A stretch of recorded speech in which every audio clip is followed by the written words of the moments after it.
కరీంనగర్ పట్టణంలో టెన్షన్ వాతావరణం నెలకొంది. ఎమ్మెల్యే గంగుల కమలాకర్ క్యాంపు కార్యాలయంపై బీజేపీ శ్రేణులు దాడికి దిగాయి.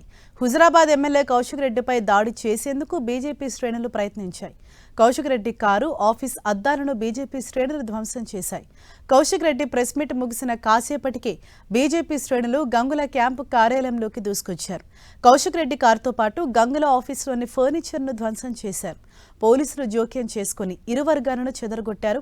పలువురిని పోలీసులు అదుపులోకి తీసుకున్నారు. అంతకుముందు కేంద్ర మంత్రి బండి సంజయ్పై ఎమ్మెల్యే కౌశిక్ రెడ్డి తీవ్ర వ్యాఖ్యలు చేశారు.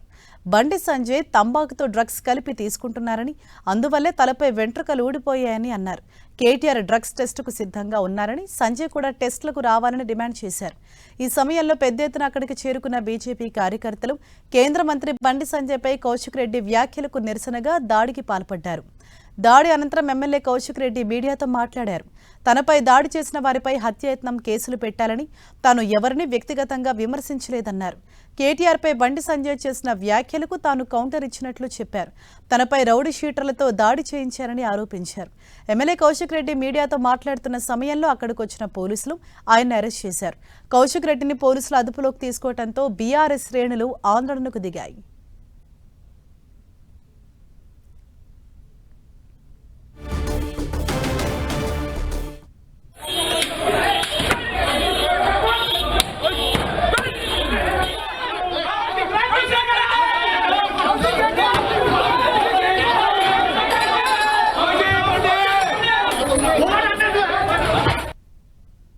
కరీంనగర్ జిల్లాలో లా అండ్ ఆర్డర్ పోతా ఉంది. ఇలా ప్రజలకి సేఫ్టీ లేదు. మీకు జస్ట్ ఈ అటాక్ అయ్యే కంటే ముందు చెప్పిన, నా మీద రెక్కి జరుగుతుంది, నన్ను హత్య చేయించే ప్రయత్నం చేస్తున్నారు అనేది మీకు జస్ట్ ప్రెస్ మీట్లో ఇంతకు ముందే చెప్పిన. నేను లైవ్ సాక్షిగా అయిందా? ఇలా పోలీసుల సాక్షిగా ఇలా వాళ్ళు కట్టెలు, రౌతులు, కత్తులు, పెట్రోల్ బాంబులు ఇలా తీసుకొని వచ్చి వాళ్ళ హత్య చేయించే ప్రయత్నం చేశారు. రౌడీ రాజ్యం మనకు అవసరమా? అంటే రౌడీజం చేస్తారా? ఇలా నా కారు దాడి చేసిండు, మా కార్యకర్తల కార్ల మీద దాడి చేసిండు. ఇలా మా ఇల్లు, ఎమ్మెల్యే క్యాంప్ ఆఫీస్ ఇల్లు, ఇది గంగుల కమలాకర్ గారి ఇల్లు మీద ఇలా పూర్తిగా రాళ్లతోని కొట్టి ధ్వంసం చేసిండు. ఇలా ముఖ్యమంత్రి రేవంత్ రెడ్డి గారు, బండి సంజయ్ గారు ఇలా మరొక్కసారి ములాఖత్ అయిపోయారు అనేది క్లియర్. ఇలా మీకు క్లియర్ కనబడతా ఉంది. ఇలా నా మీద దాడి ఎందుకు చేస్తారండి? నేను చేసిన తప్పేంటిదండి?